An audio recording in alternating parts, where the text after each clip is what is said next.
Let's make one of your favorite candy.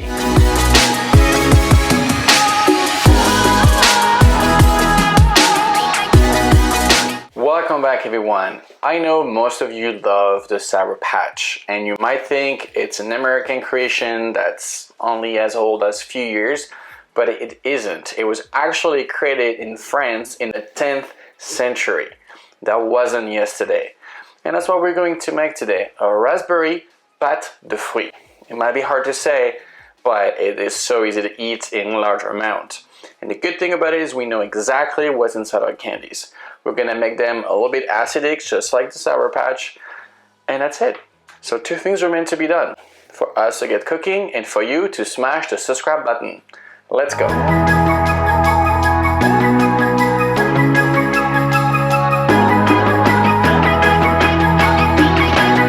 Alright, so first we're gonna start cooking our raspberries. I'm gonna put them in a saucepan with water and we're gonna cook them for 10 to 15 minutes. You could also use some already made. Meanwhile, I'm going to prep my sugar, about like half of it, with our pectin. Pectin is what's going to get that jelly-like texture. Okay, we're gonna mix that so we don't have any blobs in our pâte de fruits. Then we're gonna do the acid citric, which is gonna give that beautiful like acidic flavor you get in a Sour Patch, and we're gonna mix it with some lemon juice and we're gonna set that aside. Once our raspberries are cooked, we are going to take them off the heat and I'm going to mix them. I'm using a hand blender. You could use a Vitamix, anything you have at home that's going to puree them.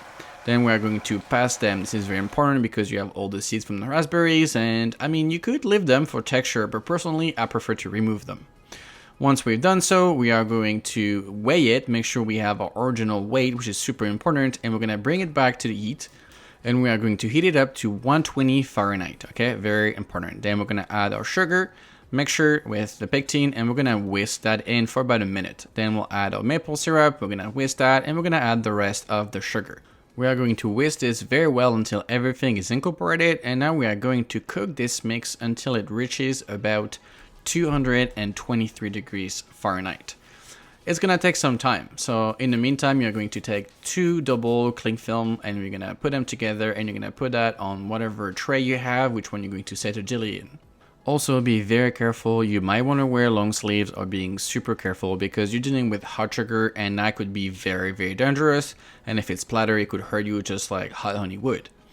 We're going to then add off the heat our citric acid and lemon juice mixture, and we're gonna whisk that to let it cool down slightly. I will then pour it onto my tray. Then using my blowtorch, I'm going to remove any air bubble present and we're gonna let it set. 12 hours later. I let them set overnight for about 12 hours. It's nice and cured, so I'm not going to cut them and we're gonna put them into the sugar. For acidic sugar, I'm simply going to use some citric acid, which is mixed with some sugar. We're gonna give that a whisk and set it aside. Then we're gonna start working on cutting our jelly. You could do squares to get the best yield, but I wanted to do something a little bit cute, so I decided to cut some rounds, which once I've cut them, I'm going to place them in our citric acid sugar, and we're gonna set them aside. We'll repeat the process with them all, and do not worry about wasting any of the leftovers because I'm going to cut them in sugar and treat myself with them. And you could also remelt it and set it again, right? So up to you. Once we're done with the operation of cutting and coating, we are going to plate it. So there's two ways. You could either put them in a plate and make them look nice and pretty, or go the other round and plate them in a beautiful little box. Up to you. Bon appétit. And here we have it, a delicious pâte de fruits.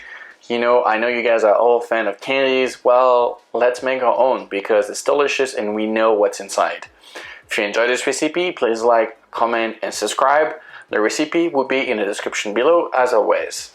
I'm about to try them, so I will catch you on the next episode. See you soon.